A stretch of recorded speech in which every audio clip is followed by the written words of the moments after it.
Good morning, UTC community. I welcome you to this time of worship. Let us worship the living God. Come, all you who are called to enter this place. Come, all who carry the weight of expectations, evaluations, and deadlines.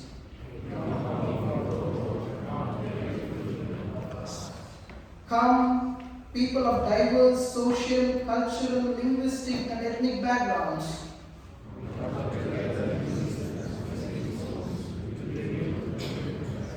Let us worship God who is constantly informing us. Let us begin by turning our arms to God in adoration and praise.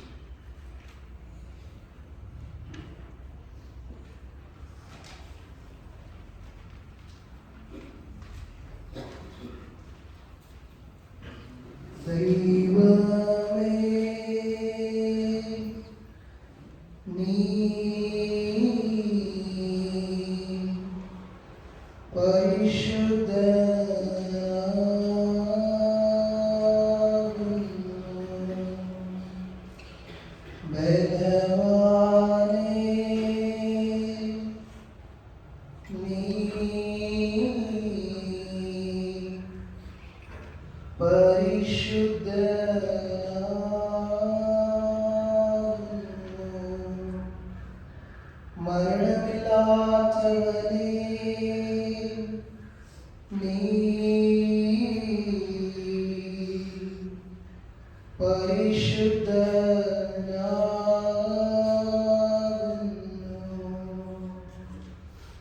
ഞങ്ങൾക്ക് വേണ്ടി ക്രൂശിക്കപ്പെട്ടവരെ ഞങ്ങളുടെ മേൽ കരുണ ചെയ്യണമേ.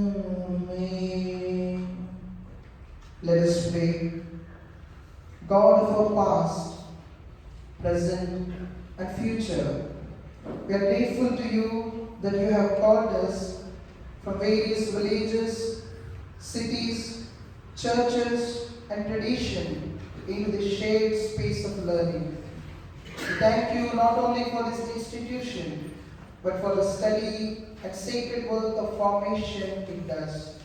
As we gather, quieten our anxieties and deprive us from comparisons, free us from the fear of failure. Shape us not to be competitors, but as companions in your calling. In Jesus' name we pray. Let us join in singing the opening song.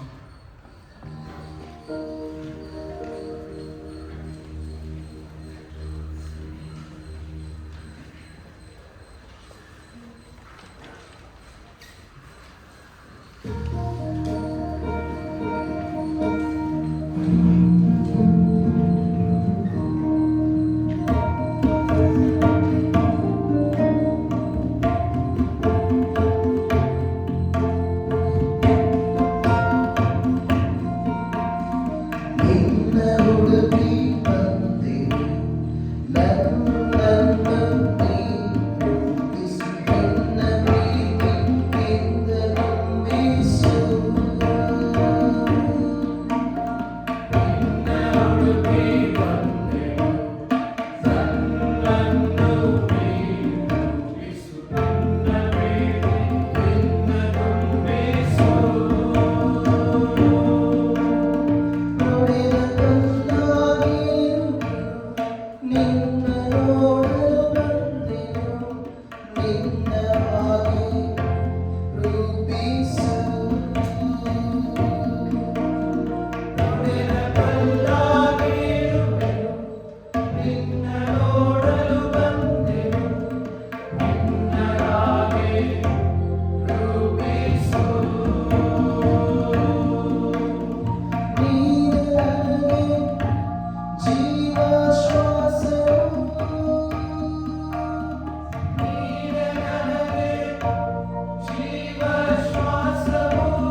scripture reading is from first letter of Peter, chapter 2, verses 1 to 5. The scripture will be read in brief. Apito Minoy, Un Pasan, Kapia, Kai Panta, Dolun, Kai Upokrises, Kai Tonos, Kai Pasas Catalanias, Os Artigineta, Prefe, Cho Logikon, Adalon Gala, Epipote Sate, Ina in Auto, Auxestete, is Soterian, E Egestate, Oti, Christos O Kurios, Pros on Pasercomenai, Lithon Zonta, Upo Anthropon, Men Apo Dedokoimas Semanon, Pasade, Thew, Eclecton, Entimon, Kai Autoi Os Lithoizontes, Oikodomeste, Oikos, Neumaticos, Eis Iratima, Agion, Anenikai, Neumaticas, Tusias, Euprostectos, Totio, Dia, Iso, Christo. This is the word of God for the people of God. Thanks be to God. Before we hear the word of God, let us watch and reflect on a short enactment.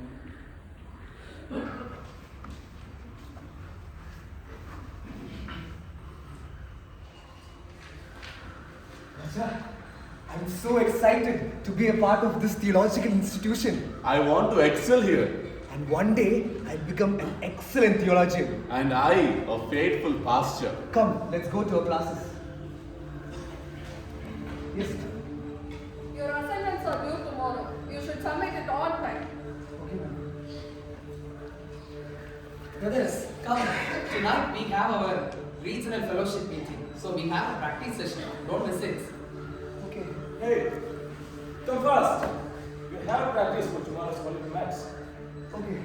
I'll be there. I'll manage. I'll submit. There's just so many things to do at the same time. Macha, I don't want to do all of these things. I want to go to my room, have a good sleep, and watch a very good movie. You should also do the same. No, Macha, you go. There's just so many things to do at the same time. Wait, I know what to do. I'll ask my senior, how did they manage it? Brother? So happy to see you, brother. Brother, I know that you're in your 4th year and that in a few months you'll become a pastor in your church. Please tell me, how did you manage your time here? Right? Management of time. There is no management. You know, 4 years just passed away like a wink of an eye. I've never thought about time. I never tried to excel in anything. I'm just surviving here. Surviving? Just surviving here?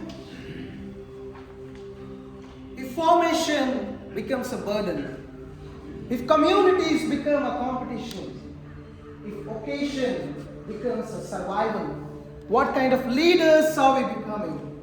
A busy theologians or a formed servants of God? Who am I?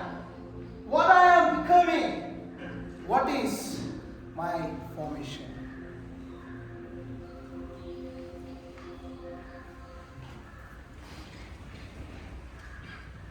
Dear friends, I greet you all in the beloved name of our Savior Jesus Christ.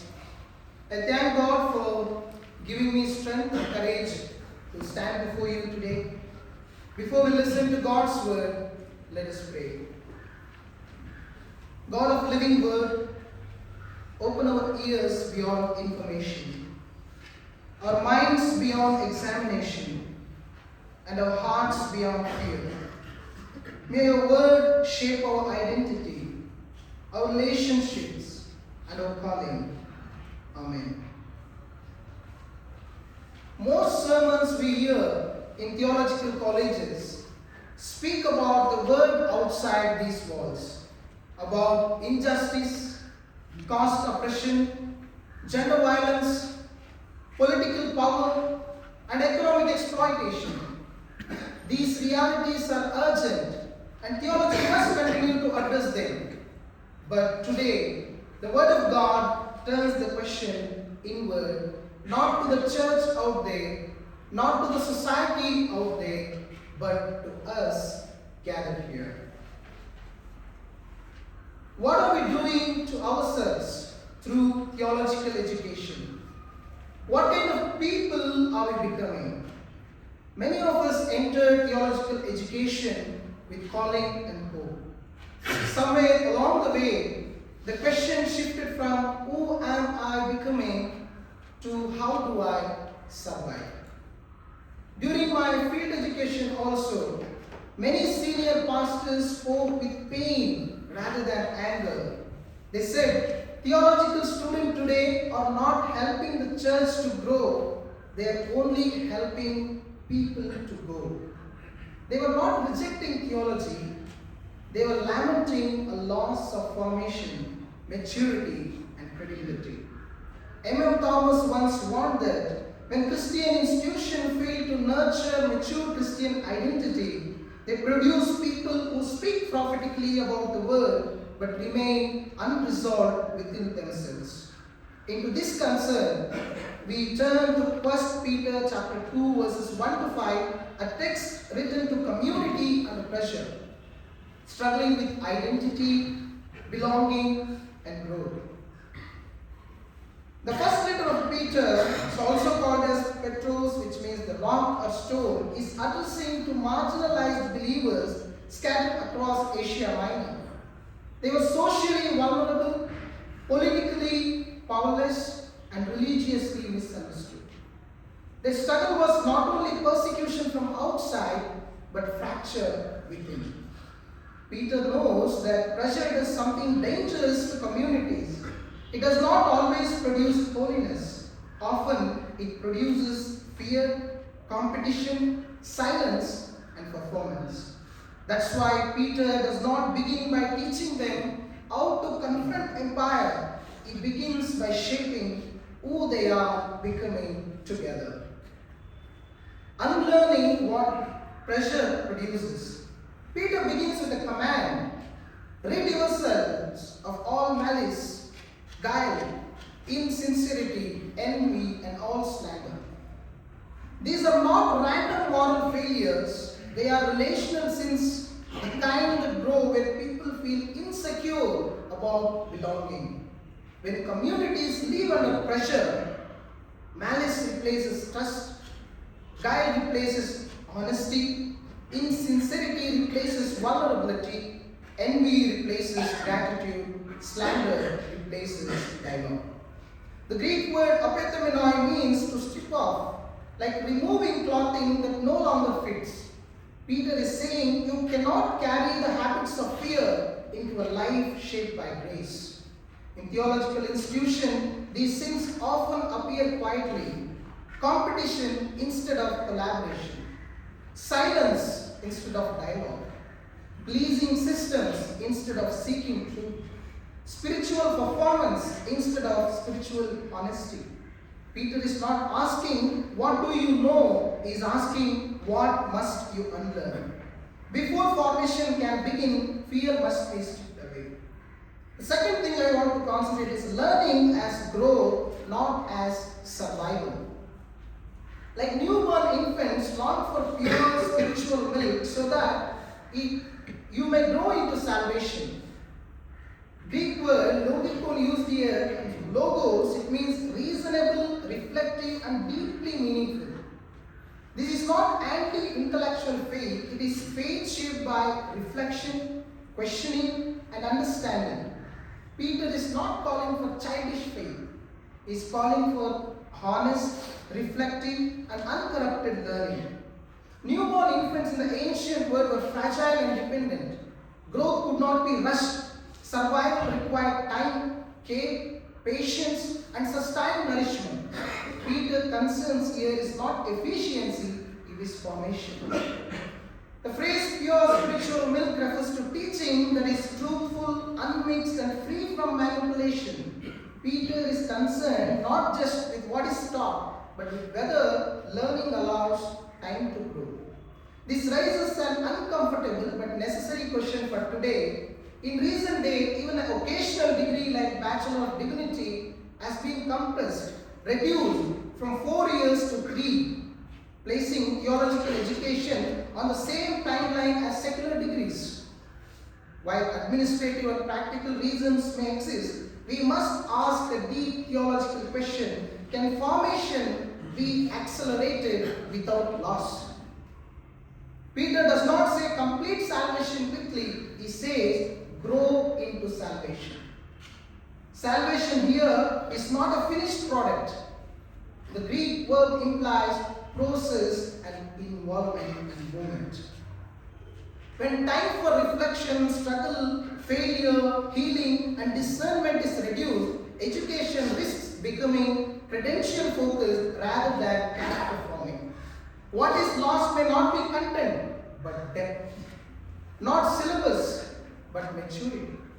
Sebastian Kappen reminds us that when institutions prioritize efficiency and output over growth, they shape compliant performers rather than mature persons. Many theological students therefore experience education as survival, finishing assignments, meeting requirements, moving on quickly. But Peter does not call believers to survive, he calls them to grow. Experience before explanation. Peter adds, if indeed you have tasted that the Lord is good. Here Peter grounds theology in experience. Faith is not first explained, it is tasted. Taste implies encounter, grace received, mercy experienced in community life. Peter assumes formation happens where grace is lived, not merely taught. K.C. Abraham also argues that theology becomes liberating only when it engages the lived experience of the learner. When experience is ignored, theology becomes alienating rather than life-giving. This is where many theological institutions struggle. Students learn the language of justice and liberation, but do not always experience freedom, dignity, or voice within their own communities. Peter insists learning must grow out of grace already tasted. Built on rejection, not perfection. Peter then offers a radical image. Come to him, a living stone, thou rejected by mortals, yet chosen and precious in God's sight. Christ himself is the rejected stone. Peter is telling marginalized believers, your rejection does not disqualify you, it places you with Christ. Then he says, you also, like living stones, are being built into spiritual house. Living stones are not identical. A building does not require sameness, it requires relationship. The phrase lithoizontis, living stones, is deeply meaningful. Stones are usually lifeless, but Peter imagines a community that is alive, dynamic, and diverse. Notice also the verb here, let yourselves be built. This is passive. Formation is not something we do alone. It happens together, in relationship, in community. A building does not require identical stones. Each stone is different. Each has value. Each has a place. This speaks directly to theological students who feel unseen because of caste, class, region, language, or background. God does not erase difference to build community. God builds us through difference. To be built is not to disappear. It is to be placed in relationship with Christ at the center. Formation is a shared responsibility. Peter never addresses isolated individuals. His commands are all plural. Formation is communal work. This means institutions must ask, do our system allow time for growth or only speed for completion? Do our evaluation nurture discernment or reward quick performance? Do our structures serve formation or mirror secular efficiency models? If survival depends on speed, speed will shape theology. If formation is rushed, identity will remain unfinished.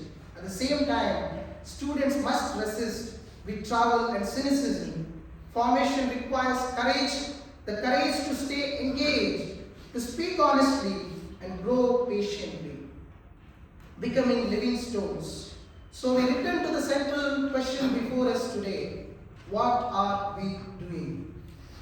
In theological education, what kind of people are we becoming? Are we forming credential holders or transformed human beings? Are we producing efficient graduates or discerning leaders? Are we shaping silent survivors or living stone? Peter's vision is not of fast believers or efficient institution. It is vision of communities willing to grow deeply, to remain unfinished, and to be patiently built together with Christ at the center.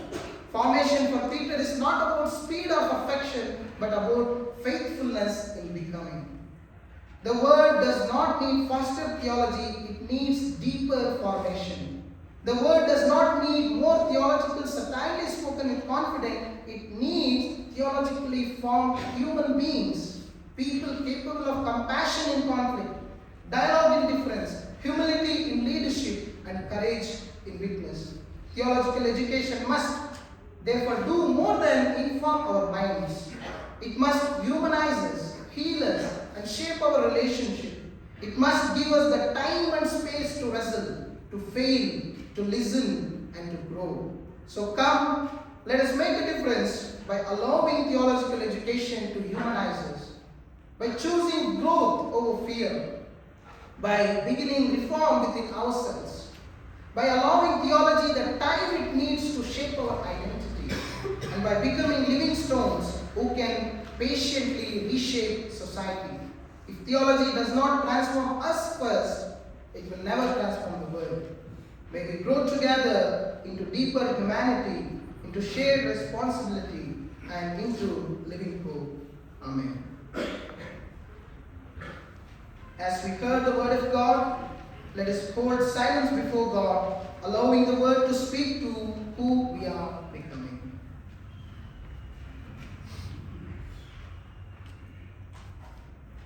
Let us follow the following prayer of confession together. Gracious God, we confess that by the pressure we have hidden our weakness and vulnerabilities, so as to compete rather than to collaborate, to remain silent rather than to speak truth. We confess the ways, caste, class, gender, and language has shaped our prejudices, confidence, and disability.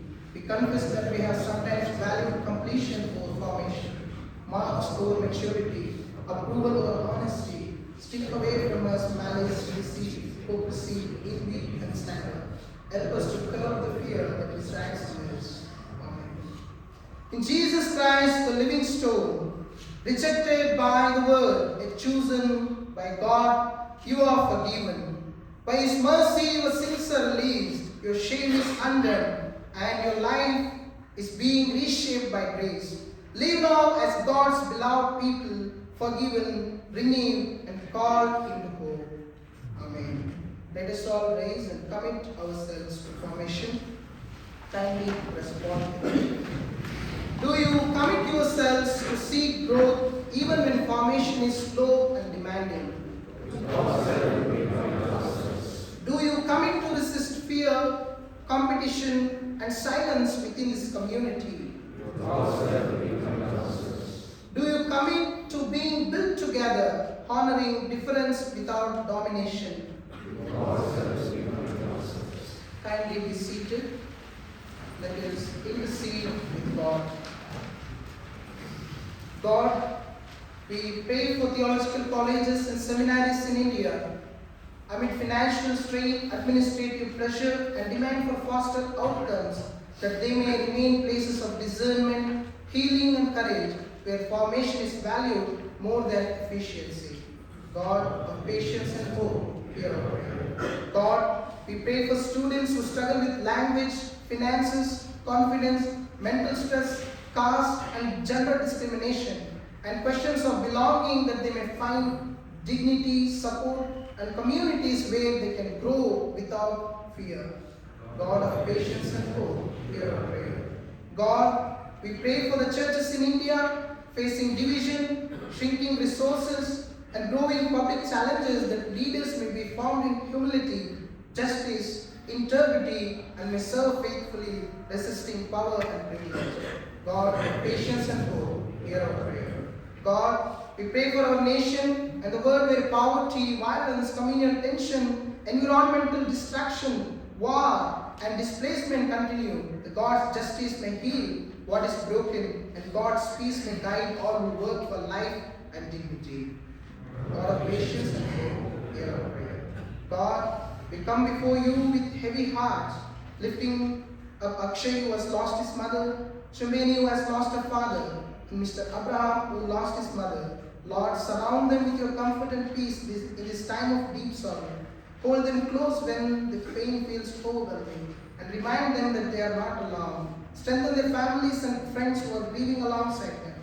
Give them courage and hope that raises even in sadness. God of comfort, mercy, and hope, hear our prayer. Let us join in singing closing song.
Let us receive the benediction.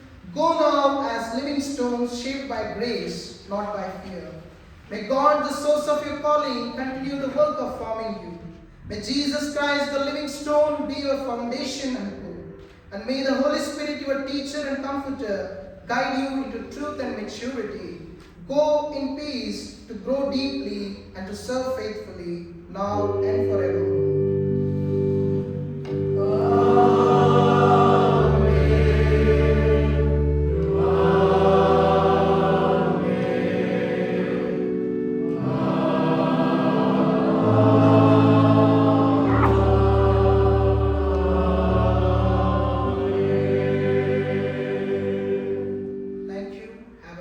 precipitate.